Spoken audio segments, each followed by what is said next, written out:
লিটন কুমার দাস অবশেষে রানের স্বাদ পেলেন। আমাদের মায়ের দোয়া ক্রিকেট টিমের অধিনায়ক রান খুঁজতে খুঁজতে তিনি হতাশ হয়ে গিয়েছিলেন একটা সময়। তিনি যখন কামব্যাক করছেন, ভালো একটা দুর্দান্ত ইনিংস খেলে তিনি কামব্যাক করছেন। তিনি প্রমাণ করছেন তিনি সেরা ব্যাটসম্যান। কিন্তু ভাই যেদিন খেলবো সেদিন হারালেন, এটা আন্নের মানতে হইব। লিটন কুমার দাস পুরা হারাইছে ভাই। ক্যাপ্টেন্সি বলেন, আপনার ব্যাটিং বলেন, পুরা দায়িত্বশীল ব্যাটিং কইরা পুরা টিমটাকে জিতাইছে।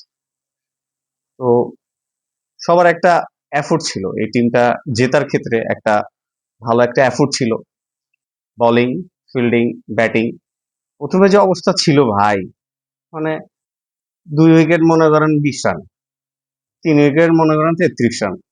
আমরা তো পুরো হতাশ হয়ে গেছিলাম।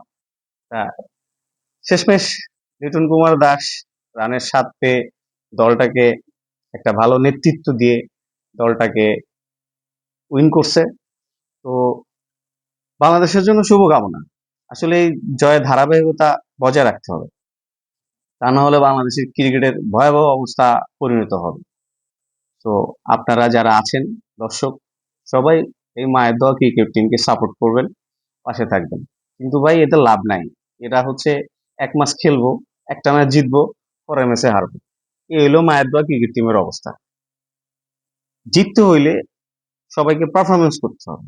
বাংলাদেশের ক্রিকেটের যে পরিস্থিতি এখন, মানে ভয়াবহ দুর্যোগ জায়গাছে, এখান থেকে বেরিয়ে আসতে হবে। মেন্টালি একটা সাপোর্ট করতে হবে। আপনি টি-20 খেলবেন, কিন্তু আপনার বলার যদি আপনাকে ভয় পায়, তাহলে আপনি জিততে পারবেন। আপনাকে অবশ্যই বলারকে মাইর ধরায় দিতে হবে। বলারকে ভয় পাওয়া যাবে না। আপনি যদি বলারকে ভয় পান, তাহলে ভাই আপনি রানের দেখা পাবেন না। এটাই বাস্তব। ক্রিকেট খেলার নিয়ম হচ্ছে 4 ছক্কার মাইর। আপনাকে বলারকে পানিশমেন্ট করতে হবে। আপনি যদি প্রপারলি বলারকে পানিশমেন্ট করতে পারেন, তাহলে আপনি জিততে পারবেন। তা না হলে বলার আপনার উইকেট ভেঙে ফেলবে। সো আপনারা যারা আছেন, দর্শক যারা আছেন, সবাই মায়ের দোয়া ক্রিকেট টিমকে সাপোর্ট করবেন। আর আমাদের উচিত বিসিবির, মানে প্রত্যেক খেলোয়াড়কে মেন্টালি সাপোর্ট দিবেন এবং ভাই এদেরকে প্রশিক্ষণ দেন। আমাদের যে ক্রিকেটের কালচার, এটা পরিবর্তন করে। এই আগের 20 বছর আগের যে ক্রিকেট খেলছে, বর্তমান এই সিচুয়েশনে সেই ক্রিকেটের ব্যবস্থা নাই। ক্রিকেটের কালচারটাকে পরিবর্তন করতে হবে। ক্রিকেটের উইকেটটাকে পরিবর্তন করতে হবে। আমরা নিজেদের মাটিতে আমরা বাঘ, কিন্তু পরের মাটিতে গিয়ে আমরা ভেজা বেড়াল, তাহলে কাজ হবে না।